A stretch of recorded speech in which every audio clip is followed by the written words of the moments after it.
함께 나누실 말씀은 베드로전서 2장 9절 한 절의 말씀입니다. 베드로전서 2장 9절.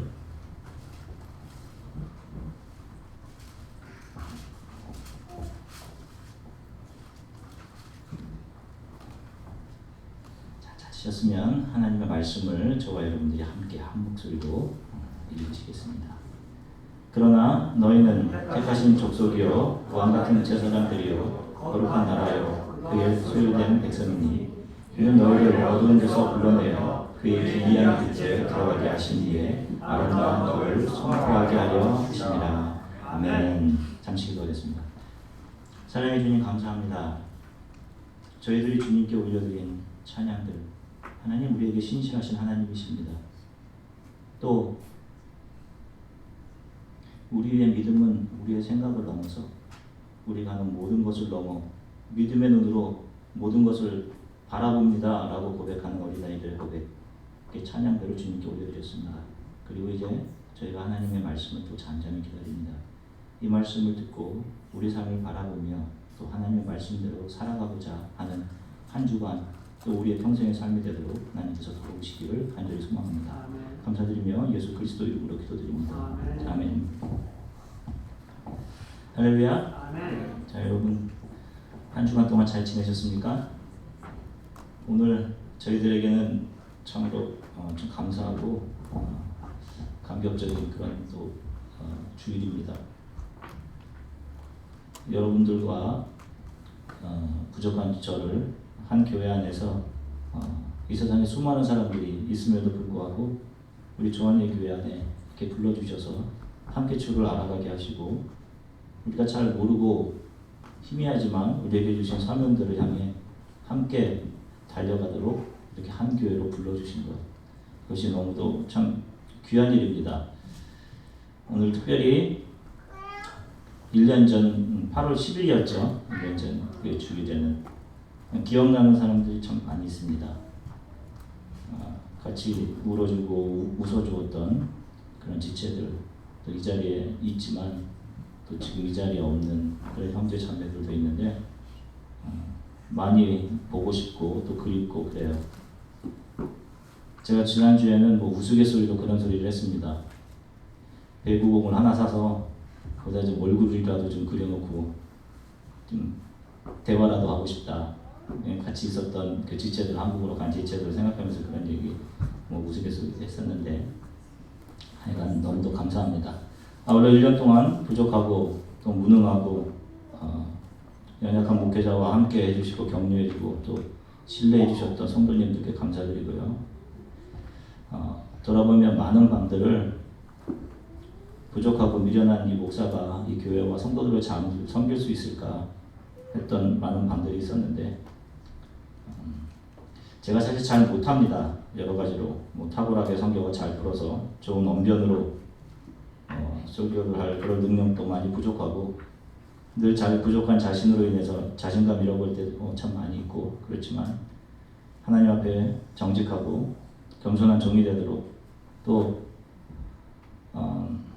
따뜻한 마음을 가질 수 있도록 저를 통해 선포하게 하신 하나님의 말씀대로 저도 순종하며 살아가는 그런 목회자가 되도록 날마다 더 많이 애쓰면서 그렇게 여러분들을 섬기겠습니다. 제가 태어났을 때부터 몸담았던 서울에 한 교회가 있습니다. 서울남교회라고 하는 교회예요. 어렸을 때부터 어머니 뱃속에서 있을 때부터 그 교회를 출석하게 됐습니다. 초등학교, 중고등부, 청년부 모든 기업들을 공유한 교회고 저를 영적으로 길러주신 교회가 서울남교회, 서울에 있는 교회예요.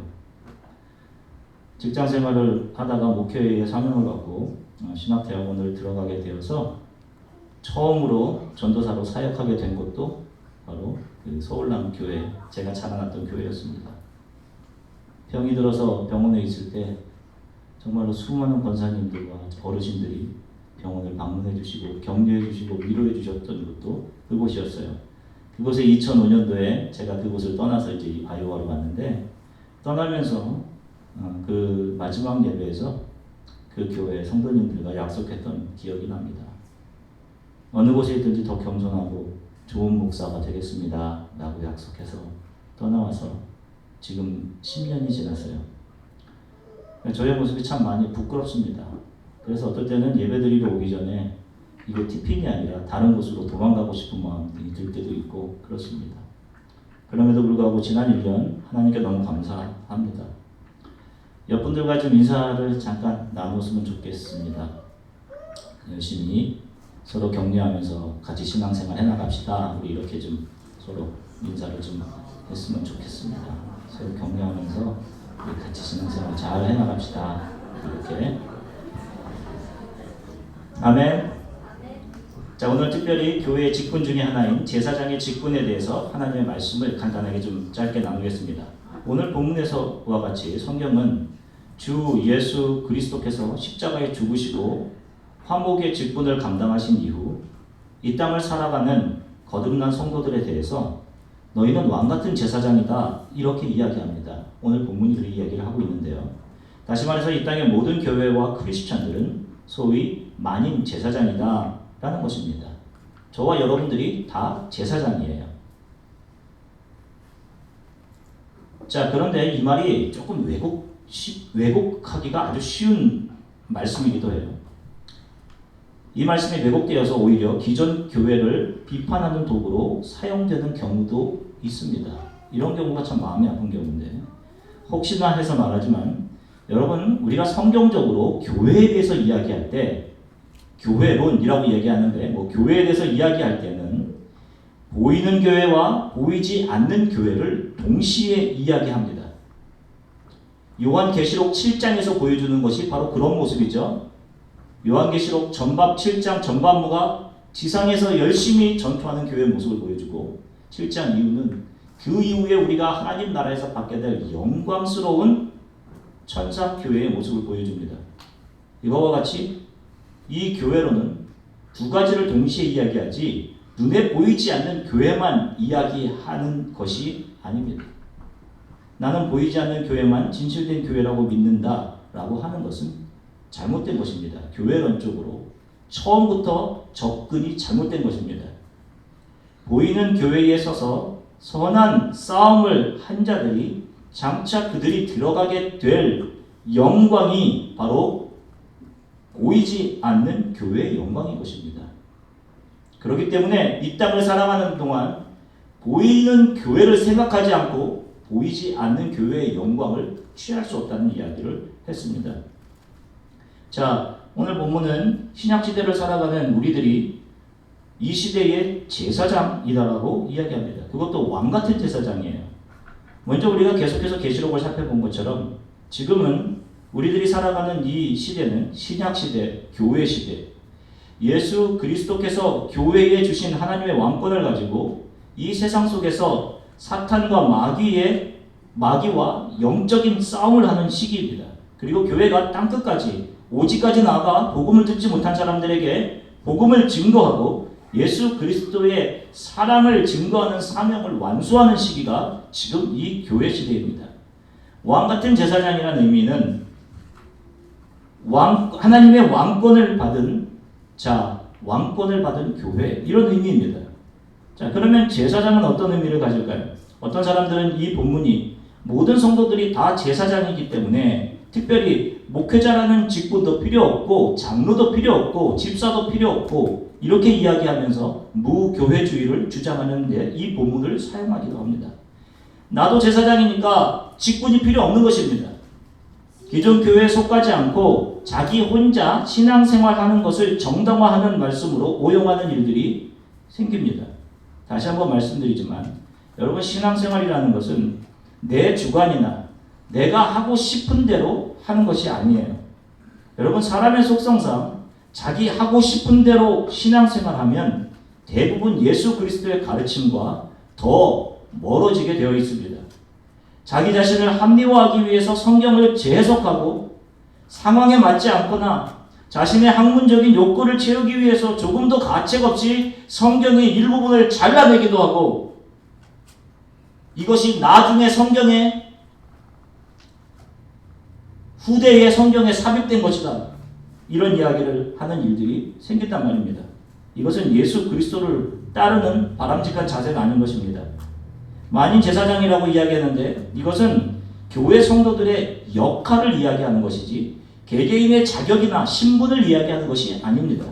여러분, 우리의 자격, 우리의 신분은 하나님의 자녀입니다. 이제는 더 이상 여러분들의 신분이 하나님과의 관계에 있어서 종이나 이런 것이 아니에요. 사제, 천사, 목사, 집사, 이것이 여러분들의 신분이 아닙니다. 여러분들의 신분은 하나님의 자녀입니다. 만인 제사장이라고 하는 것은 이제 더 이상 우리의 죄의 문제를 가지고 구약 시대에 그랬던 것처럼 레위 족속의 제사장을 찾아가서 그에게 우리의 죄를 용서해 주십시오, 그런 제사를 드려 주십시오 라고 부탁할 필요가 없어졌다는 의미입니다. 그래서 만인 제사장의 의미는 누구나 하나님께 자기 자신의 죄의 문제를 가지고 자기 스스로 직접 하나님 앞에 무릎 꿇고 회개의 기도를 올릴 수 있다는 의미예요. 죄인인 세리가 하나님 앞에 서서 감히 눈을 들지 못하고 저를 긍휼히 여겨주십시오 할 수 있었던 것이 바로 이런 이유인 것입니다. 그래서 카톨릭에서 행하는 고해 성사가 더 이상 필요하지 않는 것입니다. 더 이상 자신의 죄의 문제를 가지고 사제나 목회자나 신부에게 고백하고 용서를 구할 필요가 없다는 것입니다. 자신이 스스로 자신의 죄의 문제를 가지고 하나님 앞에 나와 나를 긍휼히 여겨주시고 애통해하며 기도할 때 하나님이 그를 자녀로 여겨주시며 언제나 그렇게 했던 것처럼 긍휼히 여겨주시고 죄를 용서해 주시는 것입니다. 이런 의미에서 성경은 교회와 성도들을 향해 너희가 제사장이다 라고 이야기하는 것입니다. 두 번째, 우리에게 왕같은 제사장이라고 하신 것은 성도들이 이 땅을 살아가는 사명과 관련이 있습니다. 교회와 성도들이 세상을 살아가는 중요한 목적에 대해서 이야기하는 것입니다. 제사장이 하는 일이 무엇입니까? 자신의 죄를 하나님께 용서받기 위해서 제사장 앞으로 짐승을 가져온 사람들, 바로 그 속죄 제물을 제단으로 가져가서 하나님께 올려드리면서 바로 그 속죄 제물을 가지고 온 사람의 심정으로 가슴 아파하면서 그들의 죄가 마치 자기 자신의 죄인 것처럼 그들을 위해 간절히 그들의 죄를 사해달라고 짐승을 잡고 하나님과 그들 사이에 서서 중보했던 사람들이 제사장입니다. 이제 교회 시대 예수님을 알지 못하는 나라와 민족, 세상 사람들과 하나님 사이에서 기도와 선교의 의무를 가진 사람들이 바로 크리스천입니다. 크리스천들은 자연적으로 교회 안에서 하나님이 자신에게 주신 역할들을 하나씩 찾아가며 겸손히 그 일들을 감당하게 되어 있습니다. 함께 예배하고 함께 힘을 다해 선교하고 땅끝까지 복음이 증거되는 일에 함께 힘을 다해 감당하는 것이 예수 그리스도를 따르는 자들에게 주어진 사명입니다. 여러분, 이것이 우리 교회가 싸워나가는 영적 싸움이에요. 자신의 죄를 탕감받고 예수 그리스도의 보혈로 거듭나서 하나님의 자녀가 된 크리스천들은 예수님께서 나와 하나님 사이에 보증이 되어주셨고 나와 하나님 사이를 회복시켜 주셨던 것처럼 이 세상 곳곳에 나아가 서서 그 땅에서 그 땅 예수 그리스도를 모르는 사람들과 하나님 사이에 서서 눈물을 흘리며 주님, 이 땅과 민족을 긍휼히 여겨주십시오. 예수 그리스도의 마음으로, 중보자의 마음으로 그들을 위해 기도하고 그들을 찾아가 예수 그리스도의 복음과 사랑을 증거하는 역할을 감당하는 제사장으로 살아가야 하는 것이 지금 이 시대를 살아가는 크리스찬들의 사명인 것입니다. 제사장들의 삶이 철저하게 거룩하게 세상과 구별되었던 것처럼 이 세상 속에서 이 세상의 가치와 풍조에 물들지 않고 하나님의 자녀로 자기 자신을 거룩하게 지키며 주를 알지 못하는 사람들, 민족들, 종족들을 가슴에 품고 기도하는 그런 삶을 살 것을 성경이 제사장이다 라고 이야기하면서 우리에게 요구하고 있는 것입니다. 바로 성도는 이 땅을 살아가는 동안 이러한 역할들을 감당해야 합니다. 예수 그리스도의 역할이 이런 것이었습니다. 예수님은 그냥 하늘에 계시지 않으셨어요. 자신의 모든 것을 주시기 위해 낮은 곳으로 우리에게 직접 찾아오셨습니다. 그리고 회개의 복음을 증거해 주셨습니다. 두루 다니시며 죄로 신음하고 병들어 죽어가는 자들에게 직접 찾아가셔서 그들을 만져주셨고 그들에게 복음을 증거하셨고 그들을 사랑하셨고 불쌍히 여기셨고 고쳐주셨습니다. 그리고 그들을 위해 눈물을 흘리시며 기도하셨습니다. 이 일들이 바로 이 시대에 우리 크리스찬들이 이 교회 시대 제사장으로서 감당해야 하는 일들입니다. 우리 주안의 교회가 이곳에 세워진 지 어느덧 1년이 됐어요.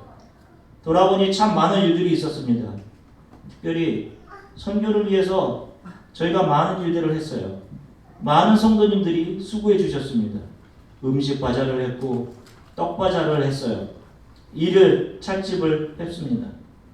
여러분 심지어는 주일학교 아이들이 레모네이드를 만들어서 또 그것을 통해서 선교회에 또 보탬을 했고 심지어는 주당동 주안의 교회 당부 동아리 기쁘게 교제하고 선교헌금을 했습니다. 저번 주도 어떤 분이 2부를 하셨던데 굉장히 양심이 있으신 분이십니다.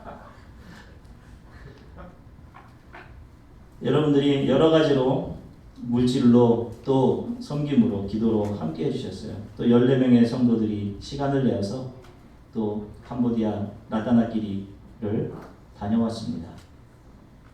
하나님이 기뻐하실 거라는 생각이 들어요. 마음속에 커다란 기쁨이 있습니다. 여러분 이들이 한가해서 혹은 자신의 현재 상황에 대한 감각이 떨어져서 그들 중에 많은 사람들은 많은 지체들은 학생들이었는데 학생으로서 공부해야 할 중요성을 잊고 있던 사람들이 아닙니다. 바쁜 직장 생활을 하면서 휴가의 즐거움을 모르던 그런 사람들이 아니었어요.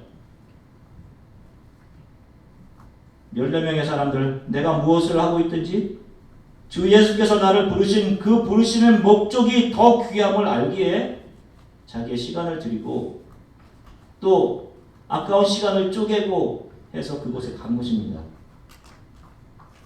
참 감사합니다.